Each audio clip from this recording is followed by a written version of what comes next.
Hey guys, welcome back to my bookshelf. It is Zakia Anise and I am here with another reading vlog. For today's reading vlog, I'm going to do something different because I didn't feel like taking on the responsibility of figuring out what I'm going to read. I don't know, I just didn't feel like doing it. It was too much pressure. So I kind of came up with a spinning wheel and we're going to let the spinning wheel decide what we're going to read today. It's January 8th and I just now remembered that I have to get through 10 more books this month and we've gotten through one. This is gonna be 2. We need to get through these books ASAP. With that being said, I'm finally ready to jump back in and get started on reading again, even though it hasn't been that long. Like, I think I finished the other book I was reading 2 days ago. Yeah, let's get to the spinning wheel and figure out what we're going to read. Are you guys ready? Hold on, wait, what did I do? Okay, let's try it again. Okay, are you guys ready? We're about to spin it. 3, wait, what do I press? Okay, 3, 2, 1. What are we reading? What are we reading? Okay, we're gonna read Finding Mr. Perfect by Cody Gary. Charity Simmons may have great taste in friends, felines, and fruit tarts. But if there's one thing the baker and co-owner of Meow and Forever Cat Cafe knows, it's that she has a horrible taste in men. Case in point, Will Schwartz. He may be the best friend of her best friend's boyfriend, but after their one night together, Charity is positive Will's nothing but a womanizing charmer despite his nice guy persona and adorable crooked smile. So why then did she pick him to pretend to date and get her parents off her back about being single? Will Schwartz may give relationships a hard pass, but he's not about to say no to fake dating Charity. She's brilliant, hilarious, and best of all, she'll put an end to his mother's interrogations about his love life. And maybe, after all this time giving him the cold shoulder, Charity will finally warm up to him. But it's not long before Will and Charity realize they got much more than they bargained for, and they're freaking out. What if what they have isn't make-believe, but the real, forever kind of love? So, this is what we're gonna get into. I'm actually pretty excited. How many pages is there? There's like 360 pages. Let's see if I can finish this book today. I think I can, but I'm excited to dive right in. I don't know, I don't have any expectations going into it. I just know that it's a romance and I want to read it, so that's what we're gonna do. I'm not gonna waste too much time on the intro, so let's jump right in. I hope you guys enjoyed this video. Like, subscribe, comment, let me know if you've read this book already, and if not, I'll tell you if you should give it a try. See you guys after the first chapter or 2.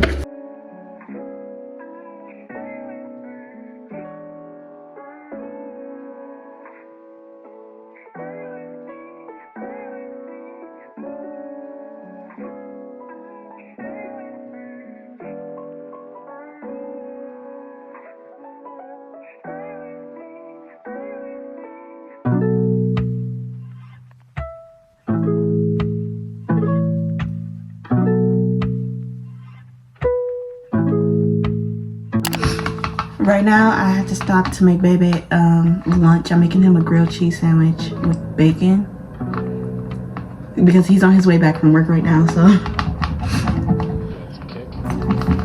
I'm doing a mixture of regular cheddar, I think it's called regular cheddar, but regular cheddar and sharp white cheddar cheese, but these ones are blocked, so right now I am shredding the cheese. We ran out of the block cheddar cheese, so I'm just using the regular, what is this called? Regular sliced square cheese. I don't know. I forgot I made nacho cheese. Wait, I made nacho cheese. I could just use that. Wait, whoa. This is what happened to the rest of the block cheddar cheese we had. I made nacho cheese with it and I completely forgot that we still had leftovers. So I'm gonna use this and what I just shredded. Yeah.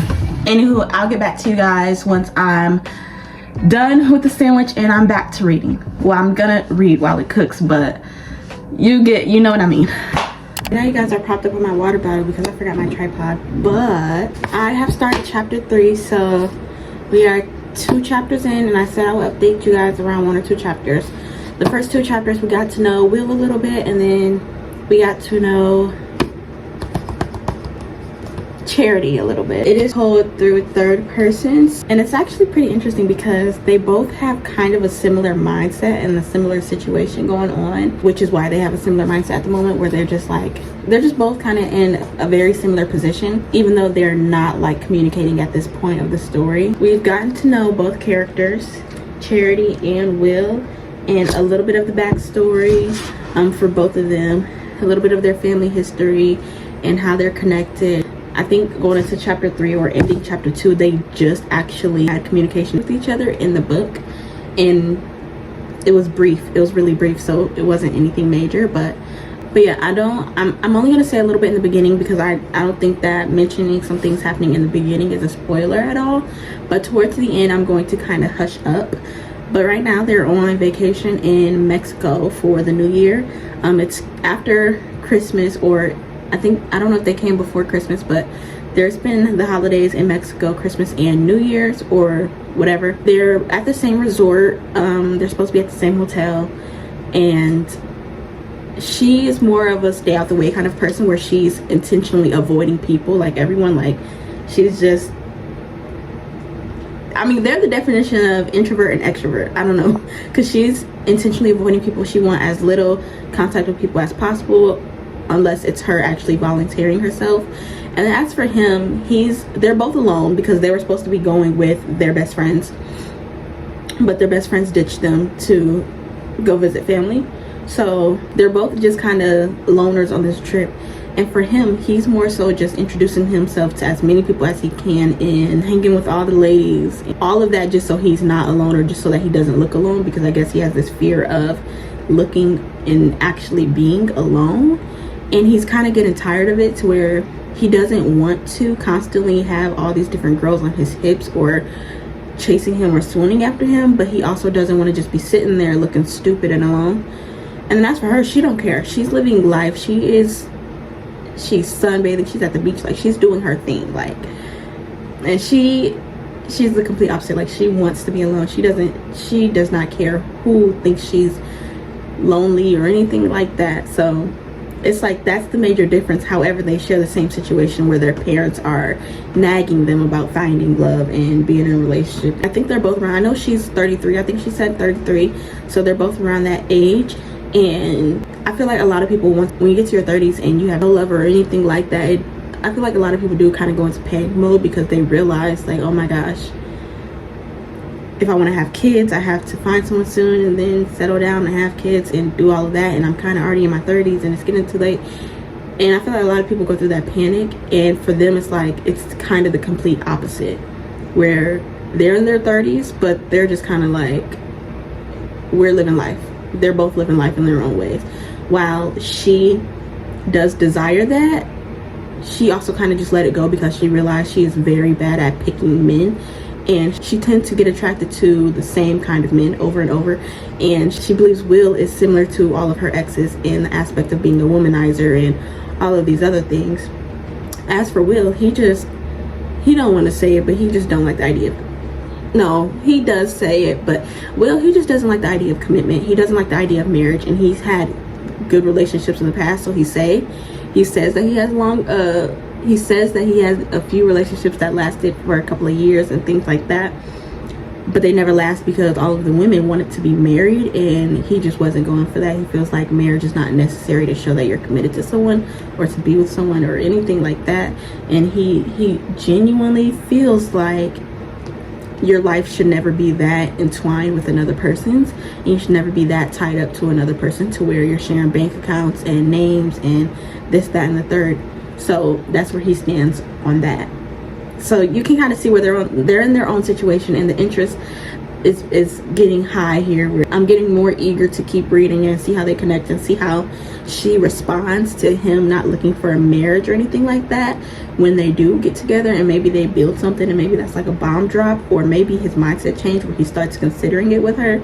I don't know. At this point, there's a lot that I'm expecting could happen,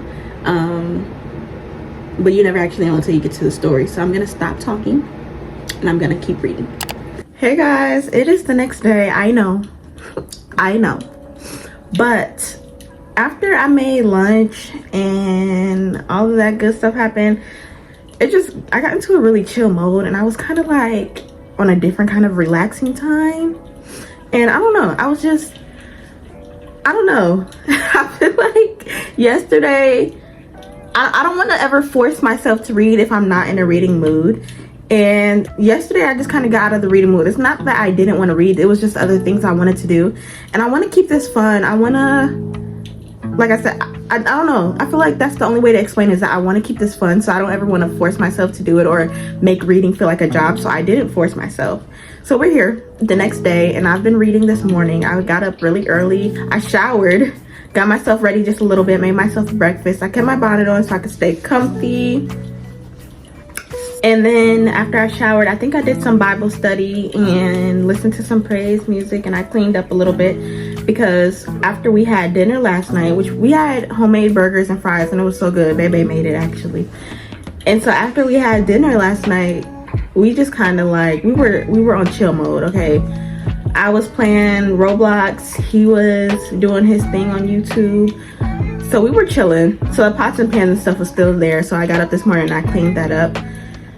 And then I downed a cup of water with my breakfast, did my Bible study, and now I'm sitting here. Besides the point, I am now on chapter 10.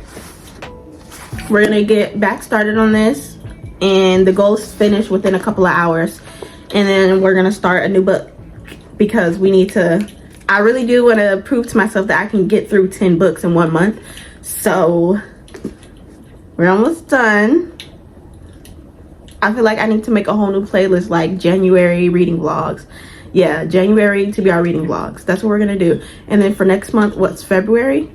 February is gonna be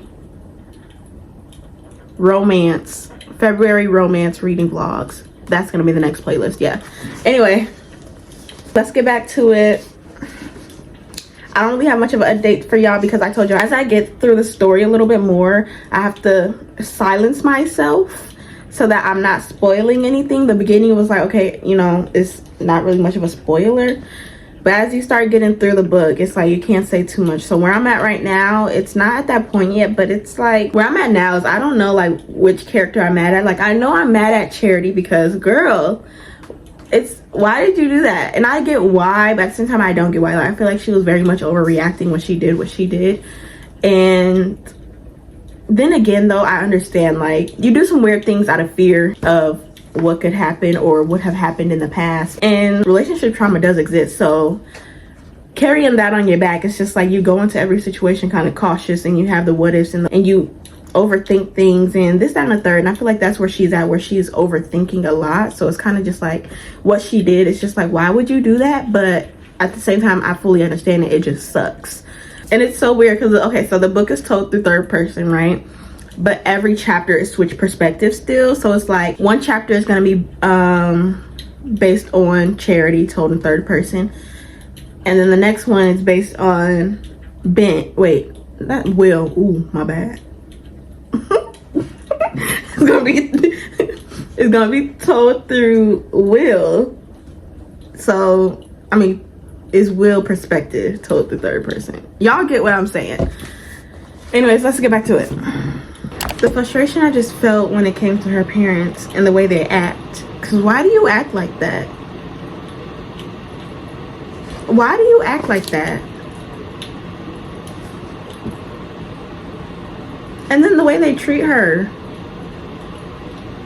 that is not normal. That is not okay. And then her mama is too old for that, to be acting like that. You was too old to be acting like that. Oh my goodness. She needs to take another trip away forever. I feel like it would get so tiring having parents like that, parents who treat you like that, and who are constantly belittling you, right? Did I say that right? Belittling. I don't know, but who's constantly making you feel less than, and then blame you for wanting to get away from them and trying to guilt trip you. And then when you don't fall for the guilt trips, they cry to try to make you feel more guilty, and then continue to belittle you and tell you that you're overreacting or you're being disrespectful, huh?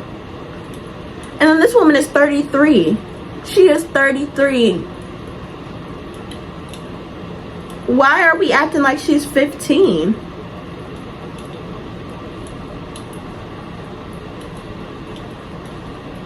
Okay, I just needed to tell y'all that because why? On to the next.